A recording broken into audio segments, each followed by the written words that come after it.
Hoje vamos falar de um assunto, seja muito bem-vindo mais uma vez, Elton Fernandes, como vai? Bem-vindo, viu? Muito obrigado. Hoje vamos falar sobre, e o nosso plantão de dúvidas é muito importante, viu? Direito na saúde. E a gente vê o quanto que as pessoas têm sofrido bastante, porque não conseguem ser atendidas pelo SUS, aí pagam um plano de saúde, acabam tendo transtornos ainda maiores, Verdade. né? A pessoa paga achando que vai ter o problema dela resolvido e no final de contas não tem. Ela acaba tendo que contratar um advogado, ir para a justiça, fazer uma denúncia, ir para o PROCON, enfim, é bem problemática a área. Mas vamos tentar esclarecer hoje um pouquinho da área. Vamos mesmo. Surgiram muitas perguntas, claro, você pode mandar as suas também. A primeira é da Sueli, ela diz o seguinte: me compliquei com a fatura do convênio, pois ocorreu um reajuste e atrasei 1 mês e meio o pagamento. Recebi uma carta do convênio avisando que o meu plano estava suspenso por inadimplência. Imediatamente acertei meus débitos, mas minha carteirinha só foi aceita nos consultórios e hospitais quase 1 mês depois do pagamento. Essa demora é permitida? Não. Não, né? Importante a pergunta da Sueli, porque, Kátia, hoje só pode rescindir um contrato de plano de saúde por 2 motivos. Ou aquele consumidor que comete uma fraude contra o plano de saúde, ou uma inadimplência. A fraude é simular pagamento, simular reembolso, essas questões, ou inadimplência superior a 60 dias. No caso dela, não tinha nem 45. Exatamente. dias. Se ela recebeu a carta e ela quitou o débito no prazo da carta, o plano dela não pode ser suspenso, não pode ser encerrado. Mas a carteirinha só foi aceita nos consultórios e hospitais 1 mês depois? Não pode. Tá errado, absolutamente está errado. Ela tem direito, inclusive se ela pagou alguma consulta nesse período, de reclamar e ser ressarcida dos valores que ela pagou eventualmente. Está errado, Sueli, não pode acontecer esse tipo de coisa. No caso dela, ela pode ir no juizado de pequenas causas? Pode, no juizado né? especial civil, nenhum problema, e é isso. O plano só pode ser cancelado com 60 dias de inadimplência e depois de ter sido notificado para pagar e não tendo pago. Um beijo para você, Sueli, vai atrás dos seus direitos, tá? Vamos ver mais uma? Walter, estou com um problema de saúde que necessita de uma cirurgia que meu convênio precisa autorizar. Já faz 3 meses que marquei o procedimento e enviei o pedido de liberação para o convênio. Porém, até agora não recebi resposta. Minha cirurgia será na próxima segunda. Por lei, o convênio tem um limite de tempo para dar respostas como essa?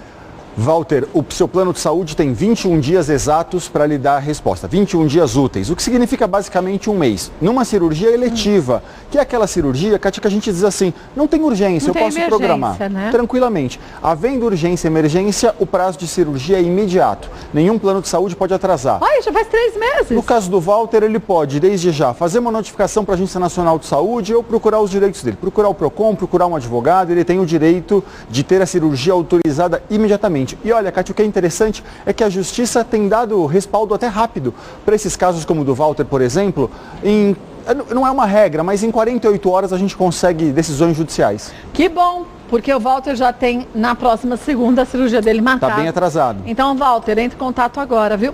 Vamos ver a próxima pergunta da Fátima. Fiz um plano em que a política de reembolso é bem flexível.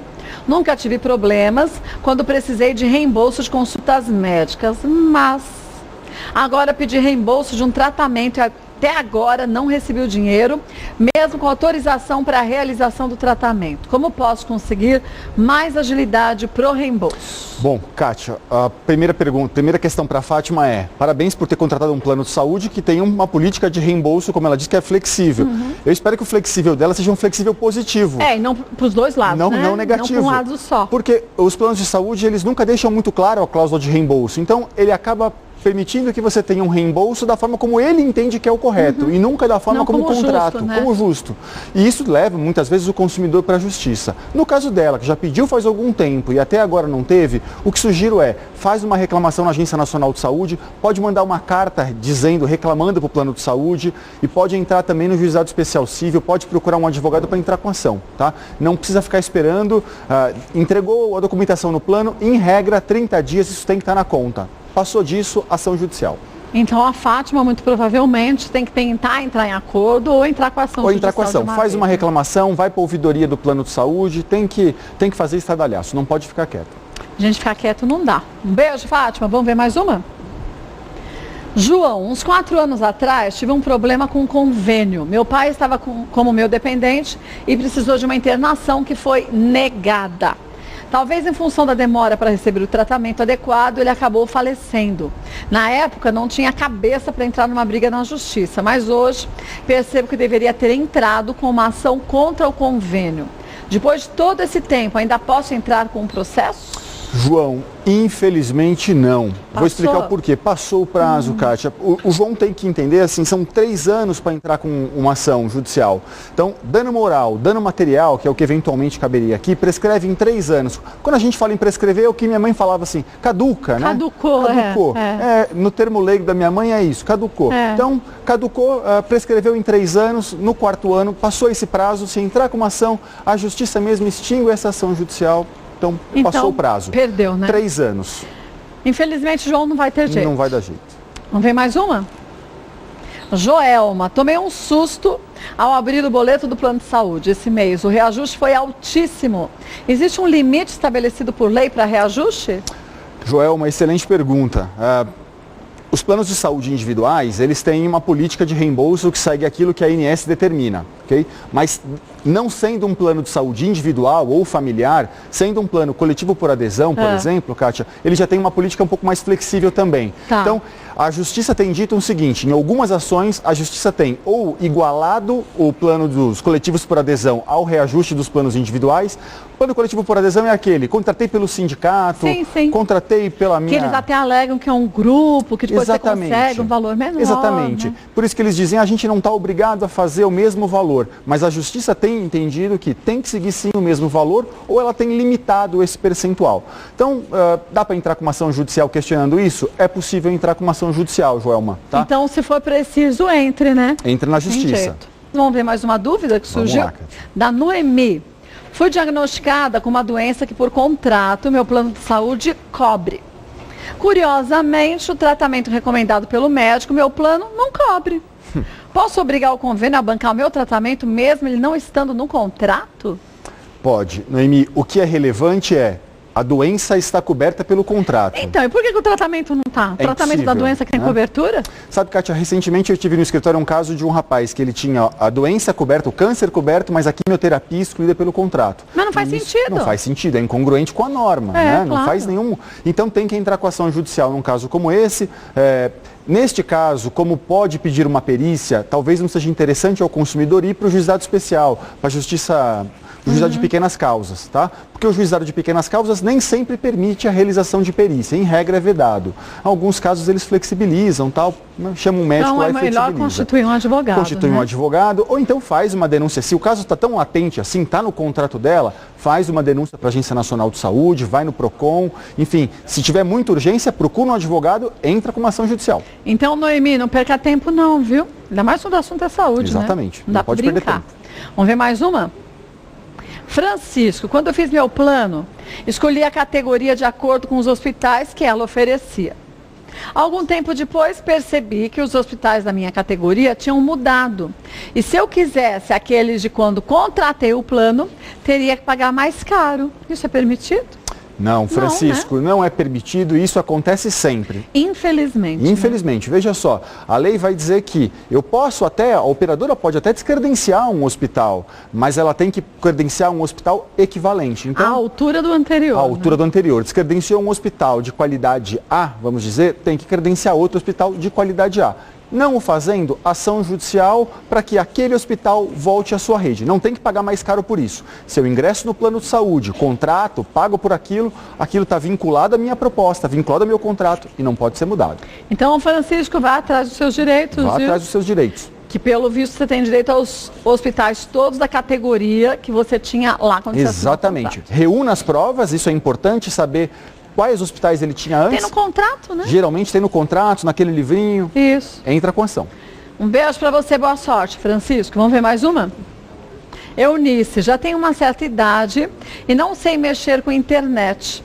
Meu convênio não manda mais o livrinho para consulta e quando ligo pedindo, eles falam que é só pela internet.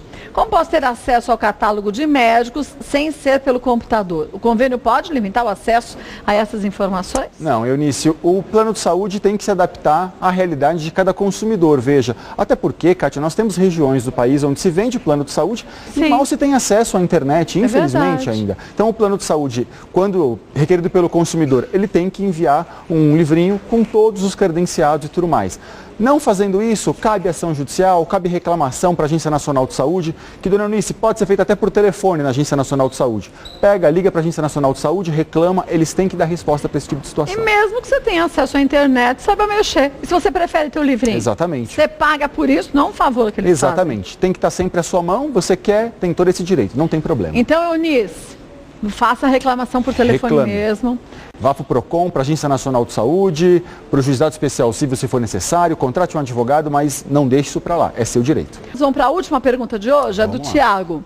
Tenho hepatite C e meu médico diz que preciso de um tratamento novo com uso de medicamento recém-aprovado no Brasil. Meu plano de saúde deve custear? Deve custear, Tiago, deve custear. A Justiça tem entendido que não apenas os quimioterápicos, os orais, que é aqueles que a gente toma em casa, mas outros medicamentos, como, por exemplo, da hepatite C.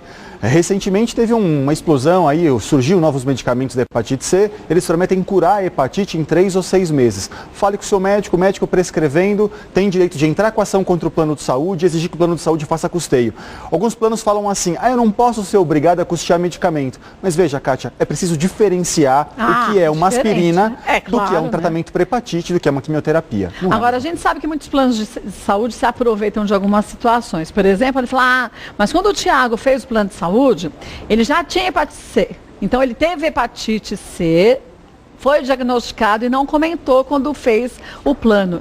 E a gente sabe que muita gente acaba ouvindo isso e acaba aceitando, mas isso é inadmissível também, né? É inadmissível. Veja, ninguém pode negar a entrada de um consumidor no plano por ele ter uma doença. Primeiro ponto. Se o consumidor já sabe ter a doença e ele avisa o plano de saúde, ele pode cumprir uma carência de até 24 meses. Com um detalhe, Kátia, se virar uma urgência, se chegar numa situação onde o médico diga, eu preciso desse tratamento, ou ele vai ter um dano grave, é possível entrar com a ação se o plano não custear, porque a carência se reduz de 24 meses para 24 horas. É o que diz a lei. Agora, lembrar, viu, gente, que eu não estou falando que é o caso do Tiago, não. Estou dizendo que os planos de saúde fazem isso. Na grande maioria das vezes, as pessoas podem ter uma doença que é antiga, mas nunca tiveram esse diagnóstico, então não sabem que tem a doença. Doença pré-existente só é aquela que eu sei ser portador quando eu tenho ciência, né? Se eu não sei que sou portador, não pode me acusar de uma doença pré-existente. E a prova de que a doença é pré-existente é da operadora de saúde. Ninguém pode provar que não sabia. Sim. Então, a operadora de saúde que vai provar que ele sabia sim. É isso.